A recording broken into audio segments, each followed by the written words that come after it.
بسم الله الرحمن الرحيم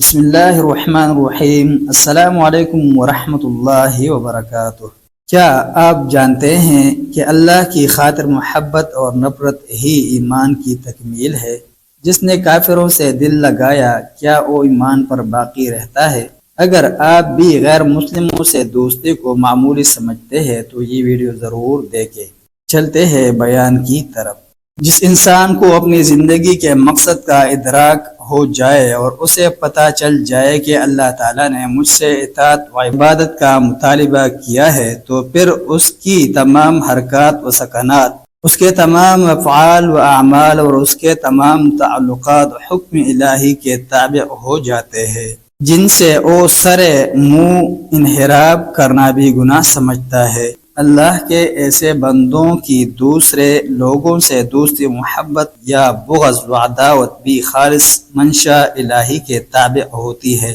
وہ نہ اپنی ذات کے نفع و نقصان کی خاطر کسی سے پیار کرتا ہے اور نہ ہی ذات انتقام کے جذبے سے مغلوب ہو کر کسی سے دشمنی یا نفرت رکھتا ہے۔ اس کی نفرت و محبت کا پیمانہ صرف رضا الہی ہوتا ہے، اور جس شخص میں یہ وصف پیدا ہو جائے تو رسول کریم صلی اللہ علیہ وسلم کی نگاہ حق شناس میں وہی کامل الایمان شخص ہوتا ہے، جیسا کہ ابو داؤد شریف میں آپ صلی اللہ علیہ وسلم کا ارشاد گرامی ہے، جس شخص نے اپنی دوستی و دشمنی کو صرف اللہ تعالیٰ کی منشا کے تابع کر دیا، اس نے اپنا ایمان مکمل کر لیا۔ اس حدیث سے معلوم ہوا کہ ایمان کی تکمیل اس وقت ہوتی ہے جب انسان اپنی محبت و دوستی اور نفرت و دشمنی کو اللہ تعالیٰ کے احکام کے تابع کر دے۔ اس لیے مومن کی موالات اور دلی محبت صرف اسی شخص کے لیے ہو سکتی ہے جو اس مقصد کا ساتھی اور اللہ کا تابع فرمان ہو، اور جو شخص اس مقصد کا متلاشی نہ ہو اور اللہ تعالیٰ کی نافرمانی پر مصر ہو تو پھر اس سے وہی شخص دوستی کر سکتا ہے جو اسی جیسا ہوگا۔ اس لیے اللہ تعالیٰ نے کفار کے ساتھ موالات کا تعلق رکھنے والوں کے بارے میں فرمایا ہے، وَمَن يَتَوَلَّهُم مِّنكُمْ فَإِنَّهُ مِنْهُمْ۔ تم میں سے جس نے ان اللہ کے نافرمان یہود و نصارہ کے ساتھ دلی تعلق رکھا تو خود اس کا اپنا شمار بھی انہی میں سے ہوگا۔ اس بات کی مزید وضاحت نبی اکرم صلی اللہ علیہ وسلم کی ایک دوسری حدیث شریف سے ہو جاتی ہے۔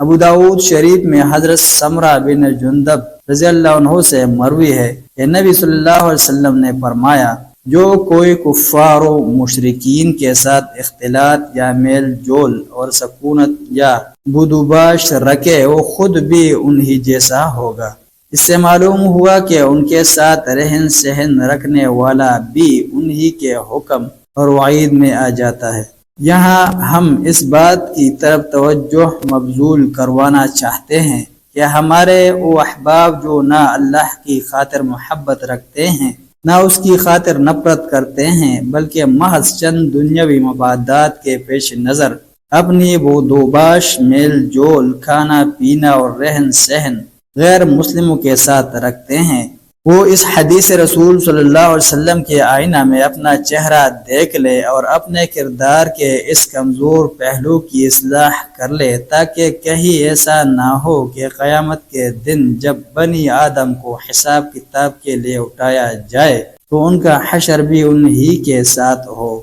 یہ امر واقعہ ہے کہ ہمارے بعض مسلمان محض معمولی دنیاوی اغراض اور قطعی گھٹیا قسم کے مقاصد کی خاطر بعض غیر مسلم قوموں سے دوستانہ راہ و رسم رکھتے ہیں۔ مثلا بعض لوگ انگریزوں سے صاحب سلام رکھتے ہیں اور بعض سکھوں کے ساتھ میل جول اور مراسم پیدا کر لیتے ہیں، اور اغراض و مقاصد کی فہرست انتہائی مختصر بلکہ صرف 2 حرفی مفت شراب ہوتی ہے۔ ایک چیز جو پہلے ہی قرآن و سنت کی روح سے حرام ہے، اس کے حصول کے لیے دوسرے حرام کام کا بھی ارتکاب اور پھر یہ سلسلہ حرام در حرام چل نکلتا ہے۔ ایسے ہی بعض لوگ غیر مسلموں کے ساتھ رہن سہن کے علاوہ مل کر کھانا پینا بھی کرتے ہیں، ایک ہنڈیا اور مشترکہ برتن اور ایک ہی دسترخوان، جو کہ وسعت ظرفی نہیں بلکہ ناشائستگی و بد تہذیبی اور ارشاد نبوی صلی اللہ علیہ وسلم کی نافرمانی ہے، اور برا ہو ملکی و لسانی اور وطنی و نسلی تعصب کا جو یہ کام کرواتا ہے کہ اپنے ملک و قوم کے کافر کو تو اپنے ساتھ رکھنا منظور ہے، دوسری قوم و ملک کے مسلمان کو بھی روم میٹ بنانا گوارا نہیں کیا جاتا، جو انتہائی پست ذہنیت کی علامت ہے۔ سورہ بقرہ کی آیت 28 میں کفار سے عدم موالات کی تاکید کرنے کے بعد فرمایا کہ اللہ تعالیٰ تمہیں اپنی ذات عظیم سے ڈراتا ہے، ایسا نہ ہو کہ چند روزہ اغراض و مقاصد کی خاطر موالات کفار میں مبتلا ہو کر اللہ کو ناراض کر بیٹھو، اور چونکہ موالات کا تعلق دل سے ہے اور دل کا حال اللہ تعالیٰ کے سوا کوئی نہیں جانتا، اس لیے ہو سکتا ہے کہ کوئی شخص حقیقت اور واقعہ میں تو کفار کی محبت میں مبتلا ہو مگر زبانی انکار کرے، لہذا آیت 29 میں فرمایا قل ان تخفوا ما في صدوركم او تبدوه يعلمه الله ويعلم ما بالسماوات وما في الارض والله على كل شيء قدير۔ کہہ دیجئے اے میرے پیغمبر صلی اللہ علیہ وسلم، تم اپنے دل کی بات چھپاؤ یا ظاہر کرو، اللہ تعالیٰ تو اسے بہرحال جانتا ہی ہے، اور جو کچھ ارض و سما میں ہے اسے سب معلوم ہے، اور اللہ ہر چیز پر قادر ہے۔ ملتے ہیں ایک نئی ویڈیو کے ساتھ۔ السلام علیکم ورحمۃ اللہ وبرکاتہ۔